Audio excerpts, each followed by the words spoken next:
उज्ज्वल भाई, बहुत बहुत स्वागत है आपका 4 PM में। हमारी इस तरह की चर्चा पहली बार हो रही है। मैं आपको परेशान करता रहूंगा क्योंकि मैं चाहता हूं कि मैं कुछ फिल्मों की समीक्षा मीक्षा भी शुरू करूं, तो आपसे बेहतर नाम मेरे पास कोई दूसरा नहीं है। मैंने अपने मतलब से आपको इनवाइट किया है। तो मैं ये जानना चाहता हूँ, ये जो पिक्चर आई है, जो उज्ज्वल भाई ये पिक्चर आई है, उस पिक्चर की जितनी हाइप थी और जितनी चर्चाएं थी, क्या आपने भी पिक्चर देखी ली होगी? अब तो क्या आपको लगी पिक्चर की वाकई में ऐसी जितनी हाइप थी वैसी ही पिक्चर है? पूरी पूरी बात बताइए इस पिक्चर के बारे में। संजय जी, पिक्चर मैंने देख ली है सैयारा, और मैं बहुत सिलसिलेवार ढंग से आपके दर्शकों को समझाऊंगा कि इस फिल्म में क्या हुआ है और क्या कहने की कोशिश की गई है और दर्शकों के सामने क्या परोसा गया है। लेकिन उससे पहले मैं आपका बहुत बहुत धन्यवाद देता हूं कि आपने मुझे अपने प्लेटफॉर्म पर मौका दिया बोलने के लिए, क्योंकि मैं आपका बहुत लंबे समय से दर्शक भी रहा हूं और मुझे आपका कंटेंट बेहद पसंद आता है। जिस तरह की पत्रकारिता आप करते हैं, मैं उसको सैल्यूट करता रहा हूं और मुझे अच्छा लगेगा आपके प्लेटफॉर्म पर आना। शुक्रिया। अब बात करते हैं सैयारा की। देखिए सर, मैं यहां पर रोमांस की बात करने जा रहा हूं क्योंकि सैयारा को एक रोमांटिक फिल्म कहकर पेश किया गया है। जो रोमांस मुझे पता है और शायद जो रोमांस आपके दर्शकों और आपको पता है, वो रोमांस सबसे पहले शुरू होता है कहां से? नजरें मिलने से। आपने पूरी फिल्म देखी, आपको कहीं लगा कि कहीं हीरो हीरोइन की नजरें मिली, दिल धड़का?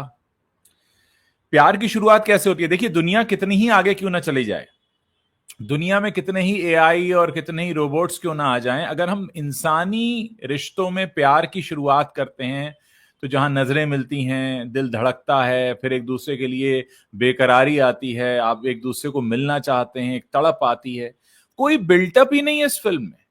देखिए, हम सब ने जो लव स्टोरी देखी है, अगर आप एक दूसरे के लिए देख लीजिए, आज के टाइम में अगर ये जो हमारी जनता है जो कह रही है कि सैयारा देखकर वो पगला गए हैं, तो एक दूसरे के लिए देखते तो क्या करते? कयामत से कयामत तक देख के क्या करते? आशिकी और साजन देख के क्या करते ये लोग? डीडीएलजे देख के क्या करते? देखिए, बहुत बड़ी कमी इस फिल्म में, सबसे बड़ी कमी रोमांटिक स्टोरी के हिसाब से ये रखी गई कि बिल्टअप नहीं है इसका कोई। दोनों कैसे एक दूसरे के प्यार में पागल होते हैं, वो तड़प कहीं नहीं दिखाई गई है, वो बिल्टअप है ही नहीं, वो सबसे बड़ी मिसिंग चीज है। अब हम अगर बात करें सोशल मीडिया पे जो प्रचार करना पड़ गया इनको, अब देखिए, जब आपके पास कहानी में कुछ नहीं होता है तो फिर आप बस बाजा बजाते हैं। तो आपने बाजा कैसे बजाया? नो डाउट, मैं कहूंगा कि इन्होंने मार्केटिंग की बड़ी सुंदर टेक्निक लगाई कि आम से लोगों को भेजो जिन्हें कोई नहीं जानता, कोई हाथ में आईवी ड्रिप लगाए पहुंच रहा है, कोई कपड़े फाड़ रहा है, कोई कपड़े उतार रहा है, कोई रो रहा है, कोई लड़की को प्रपोज कर रहा है, कोई पागल हो जा रहा है, कोई बाबा जी पहुंच जा रहे हैं आगे की सीट पे बैठ के, कहते हैं आजकल चार चार प्यार होते हैं छोटी उम्र के, ये देखो एक ही प्यार है। देखिए, सबसे बड़ी बात यहां पर यह कि आप अगर कहानी लेकर आते तो आपको जरूरत नहीं पड़ती। मतलब क्या पिछले कई सालों में यही एकमात्र ऐसा सिनेमा आया जिसको देखकर इतने लोग पागल हो गए, जिसको देखकर हम और आप जैसे लोग समझ ही नहीं पा रहे हैं कि इसमें है क्या? तो सबसे बड़ी बात है कि बहुत बड़ी कमी है, एक बिल्टअप नहीं है इसमें, कहीं कनेक्ट नहीं है। हमेशा से सिनेमा के पर्दे पर जब हीरो हीरोइन प्यार करते हैं तो जितनी लड़कियां बैठी होती हैं वो हीरोइन की तरफ से सोचती हैं, और जितने लड़के बैठे होते हैं वो हीरो की तरफ से सोचते हैं कि हाँ यार, मुझे भी ऐसा वाला प्यार चाहिए या मैं भी ऐसा वाला प्यार करना चाहता हूं, और बहुतों का चल भी रहा होता है। लेकिन इसमें कहीं वो कनेक्ट ही नहीं आता। वो जैसे फिल्म शुरू होती है, आप उस पल का इंतजार करते हैं कि कब आपको एकदम मदहोश कर दे एक ऐसी प्रेम कहानी। अच्छा, सबसे बड़ी जरूरत होती है ऐसी प्रेम कहानी को स्टैब्लिश करने के लिए गानों की। आप बताइए, जो इसका टाइटल ट्रैक है वो फिल्म में जाकर एंड में आता है, चलिए वो कहानी के हिसाब से उन्होंने एंड में रखा है, लेकिन बिल्टअप गानों के थ्रू होता है। कम से कम दो गाने तो लगते हैं सिर्फ स्टैब्लिश करने में कि यार मुझे उसकी याद आ रही है, मैं उसके बिना तड़प रहा हूं। और इतने बड़े माँ बाप जो हैं, इतनी बड़ी बीमारी हुई है बेटी को उनकी कि वो अल्जाइमर्स की बीमारी है, और वो बस किसी एक लड़के के साथ भेज देते हैं बाइक पे पीछे बैठाकर, जो अपना कोई कॉन्सर्ट डिस्कस करने चले जाता है कहीं और, आके देखता है कि वो लड़की पता नहीं कहाँ है। मतलब कितना गैर जिम्मेदार है। और अगर आप एक कहानी ये बता रहे हैं कि 20 साल की लड़की को अल्जाइमर्स हो गया, उसमें आप एक उदाहरण दे रहे हैं कि चाइना में एक बार एक लड़की को हो गया था, तो मतलब कहीं से कहीं तक कोई कनेक्ट बैठ ही नहीं रहा। मैं कैसे कनेक्ट हूं उससे? हमने सदमा भी देखी थी, कमल हासन और श्रीदेवी क्या की। पिक्चर थी, सदमा भी क्या देखी पिक्चर थी तो, उज्जवल भाई! उसमें सच में रोना आता है जब वो यस, शीट वही मैं बाद में कह रहा हूं। काम होती है, तब मतलब वो कमल हसन की एक्टिंग, वो देखना, उसकी आंखें, मतलब आपकी आंखें नम हो ही जाएंगी। कोई जी, तुलना ही नहीं है पिक्चर की उससे। प्यारा। मैं वही कह रहा हूं। एक और पिक्चर का जिक्र करूंगा, हम दिल दे चुके सनम का। उसमें एक गाना आता है, आंखों की गुस्ताखियां। आप पिक्चर मत देखिए, सिर्फ वो गाना देख लीजिए, आपको प्यार हो जाएगा। आपको समझ में आ जाएगा कि प्यार होता कैसे है। पूरा गाना आंखों की गुस्ताखियां पर है, और ये फिल्म 1998-99 में आई है। मतलब हम कोई 100 साल पुरानी या 50 साल पुरानी बातें नहीं कर रहे हैं। और अगर कोई ये कहता है कि बिना नजरें मिले प्यार हो जाता है, तो मुझे समझना है, वो मुझे समझना है कि बिना नजरें मिले कैसे प्यार होता है।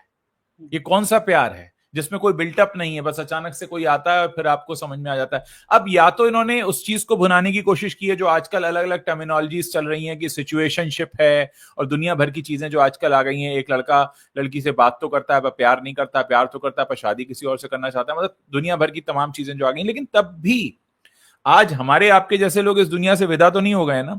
दर्शक तो हम भी हैं। बिल्कुल ठीक बात है। आज अगर हम वहां जाकर कनेक्ट फील नहीं कर रहे हैं, अगर हमें एक हमारे साथ एक धोखा होता है, मेरे साथ एक धोखा हुआ दर्शक के तौर पर। मैं गया था कि यार एक लव स्टोरी आ रही है, तो मैं जाऊंगा उस लव स्टोरी में, डूबना चाहता हूं, मैं भी भीगना चाहता हूं, लेकिन वो लव स्टोरी ना मुझे डुबा पाई, ना भिगा पाई, ना वो एहसास दे पाई।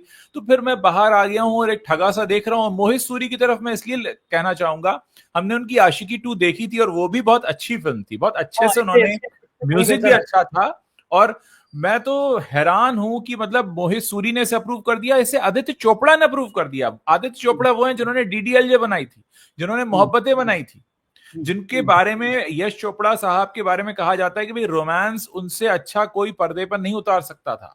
आदित्य हम्म, चोपड़ा जब आते हैं तो डीडीएलजे लेकर आते हैं पहली बार, और लोग कहते हैं कि यार ये शख्स है जिसको प्यार और रोमांस उतारना आता है पर्दे पर। वो इस कहानी को, इस फिल्म को, इस सिनेमा को अप्रूव कर रहे हैं। अब हम्म। मुझे बड़ी हैरानी है कि डीडीएलजे बनाने वाले शख्स ने कैसे इस पिक्चर को अप्रूव कर दिया। तो ये आप मानेंगे कि बॉक्स ऑफिस पे ये माना जाता है कि किस पिक्चर ने कितना रोकड़ा कमाया। जब सिकंदर जैसी पिक्चरें पिट जाती हैं जिसमें इतने बड़े बड़े नायक होते हैं, उस समय एकदम नए चेहरे आते हैं और एक म्यूजिक की बाढ़ आ जाती है, रील बनाने की बाढ़ आ जाती है। जितने नौजवान, खासतौर से उन्होंने मध्यम वर्गीय परिवार के नौजवान चुने, मैं देख रहा हूँ कि जो रो रहे हैं, बिलख रहे हैं। और वो सोशल उन्होंने पकड़ा कि किस तरह हम सोशल मीडिया का इस्तेमाल कर सकते हैं। लेकिन रोकड़ा तो ठीक कमा लिया, पैसा तो ठीक कमा लिया। तो अंततः जो पिक्चर बना रहा होता है डायरेक्टर, उसका मन में तो होता है कि एक अच्छी पिक्चर बने, लेकिन कहीं ना कहीं ये माइंडसेट रहता है भाई पिक्चर का पूंजी निकला है। ये बता रहे हैं कि ये 40 करोड़ में बनी होगी पिक्चर, जो चर्चाएं हैं। क्या आपको लगता है कि 40 करोड़ खर्च हुए होंगे? क्योंकि ना बीएफएक्स का बहुत ज्यादा इस्तेमाल है, ना इतनी बढ़िया एक्टिंग का। एक्टिंग तो मैं अच्छी कह सकता हूँ, लेकिन बाकी लोकेशन का इतना ज्यादा कोई खास नहीं है जिसमें 40 करोड़ रुपए लगे हो। देखिए, मुझे लगता है इन्होंने सारा पैसा खर्च किया है ऐसे लोगों को बुलाने में। 500-500 रुपए वाले लोग बुलाए इन्होंने कि भाई तू ड्रिप लेके जाना, तू कपड़े फाड़ के जाना, तू ये करके जाना, तू वो करके जाना। और मतलब इसको कहते हैं ना कि सारा का सारा दिमाग इस पर लगाया हुआ है कि कैसे हम ये फैला दें इस बात को कि लोग इसे देखकर पागल होंगे, बजाय इसके कि कंटेंट पर ध्यान देते। ये फिल्म बहुत अच्छी बन सकती थी अगर आपको यही कहानी रखनी थी। आप यही कहानी रखते, सब कुछ ये रखते, इसको बिल्टअप देते। इंटरवल होने तक एक बेकरारी होने लगनी चाहिए थी दर्शक के अंदर कि यार ये कैसी अब लव स्टोरी, आगे क्या होगा। कनेक्ट ही नहीं बनता ना। देखिए, अनीत पड्डा की कलाकारी अच्छी है, लेकिन जब स्क्रीन प्ले में वो चीज ही नहीं होगी तो वो एक्टर भी क्या करेगा। एक्टर तो सिर्फ लिखे हुए डायलॉग को पढ़कर बोलता है और डायरेक्टर उसको आगे लेकर जाता है। लेकिन जब आपके पास लिखावट ही नहीं है, आपकी लिखाई ही नहीं है, तो सामने वाला इंप्रेस कैसे होगा। और अगर आप ये सोच रहे हैं कि बदलते जमाने के साथ बहुत कुछ बदला है, रोमांस बदल गया है, रोमांस कभी नहीं बदलेगा। रोमांस वही रहेगा। इंसानी जो हमारे अंदर जो भावनाएं हैं, जो इमोशंस हैं, जो डेप्थ है, वो वही रहने वाली है, हम कितना ही एआई के जमाने में पहुंच जाएं। मुझे नहीं लगता कि जिस तरीके का पैसा खर्च हुआ है वो फिल्म को बनाने में इस तरीके से खर्च हुआ है। मुझे लगता है कि इस तरीके की पब्लिसिटी पे इन्होंने पैसा खर्च किया होगा, और वो भी मुझे लगता है बहुत ही सस्ते वाले एक्टर्स ये लेकर आए हैं जो सही से नाटक भी नहीं कर पा रहे हैं। अभी तो एक कोई बाबा जी पहुंच गए थे वहां पे, वो सीट पे बैठ के देख रहे थे, हाँ, बता रहे थे, हाँ। ज्ञान दे रहे थे प्यार पे। हम्म, तो मुझे लगता है कि ये टोटल, अब देखिए, एक क्रेडिबिलिटी नाम की चीज होती है, विश्वसनीयता। क्या हम्म, अब मैं ये अगली फिल्म जब आएगी, अनाउंस करेंगे मोहित सूरी और कहेंगे कि मैं फिल्म लेकर आ रहा हूं, तो हमारे दिमाग में तो यही होगा ना कि यार जैसे उन्होंने सैयारा में बना दिया वैसी कुछ बना रहे होंगे। आपकी क्रेडिबिलिटी बहुत बड़ी दांव पे लग जाती है, जो कि लगी है। मुझे बड़ी हैरत है कि मोहित सूरी और आदित्य चोपड़ा दोनों के नाम इस फिल्म से जुड़े हुए हैं। आदित्य चोपड़ा इस कहानी को अप्रूव करते हैं, मतलब मेरे समझ के बाहर है ये। तो ये बात तो बिल्कुल ठीक है। अच्छा, गानों गानों के आप इतनी ज्यादा, लेकिन गाने तो हिट हुए, मतलब सुपर डुपर जी। हिट हुए। हर एक की जवान पे हैं, रील बन रही हैं। आप ये तो मानेंगे कि गाने गाने थे, क्वालिटी वाले थे गाने थे, या हिट ज्यादा हो गए? कारण क्या है उसका? मैं तो इसमें ऐड करना चाहूंगा, 2 गाने और होते ना, 2 गाने और होते, इस लव स्टोरी को स्टैब्लिश करते। आपकी जो इमारत थी उसकी नींव ही नहीं बनी, आप टावर ऊपर कितना अच्छा बनाएंगे, उसकी जब नींव नहीं होगी, जब दर्शक के अंदर वो बेचैनी आप नहीं पैदा कर पाएंगे, जब दर्शक के अंदर वो कुलमुलाहट नहीं आ पाएगी, सदमा हम लोग देखते हैं, हम रो देते हैं, सदमा के आखिरी सीन पर रोते हैं, अभी भी लेकिन अभी भी क्या, देखो तो मैं आपको बात बताऊं संजय जी, मैं तो सबसे जल्दी रोने वाले हूं, मैं सबसे जल्दी रोता हूं भावनात्मक सीन में। मैं इंतजार कर रहा था मेरी आंखों में आंसू कब आएंगे, आंखों में आंसू ही नहीं आए, क्योंकि मैं कनेक्ट ही नहीं हो पाया, अंत तक फिल्म खत्म हो गई, मैं कनेक्ट ही नहीं हुआ, मेरा तो चार्ज ही शुरू नहीं हुआ उससे, मुझे लगा कि मैं थोड़ा चार्ज अप होकर बाहर आऊंगा। तो इट्स अ कंप्लीटली डिसअपॉइंटमेंट, अगर मेरे हिसाब से पूछे तो बहुत बड़ा डिसअपॉइंटमेंट है। तो फिर ये कहा जा सकता है कि अब बाकी पिक्चरों के लिए, मार्केटिंग के लिए एक नया फार्मूला दे दिया इस पिक्चर ने कि भाई जितना पैसा पीआर पे, बाकी चीजों पे खर्च करना है, विज्ञापन पे खर्च करना है, टीवी चैनलों पे खर्च करना है, उससे ज्यादा बस तुम इंस्टाग्राम पे खर्च कर दो। ऐसे 500 लोग, 1000 रुपए वाले लोग तैयार कर दो कि जो हॉल में जाके कपड़े फाड़े, पलट पलट के रोए, एक बाबा तैयार कर दो। मतलब सोशल स्टडी कर लो कि किस तरह तुम एक कंट्रोवर्सी, एक चर्चा, एक कुचर्चा कुछ भी कर सकते हो। इंस्टाग्राम पे रील होनी चाहिए बस। अब मूवी का ये सफलता, आने वाले टाइम में हम देखेंगे अब इसी तरह की कुछ और प्रयोग। समीक्षकों की और दर्शकों की एक बहुत बड़ी अहम भूमिका होती थी किसी फिल्म को चलाने में या न चलाने में।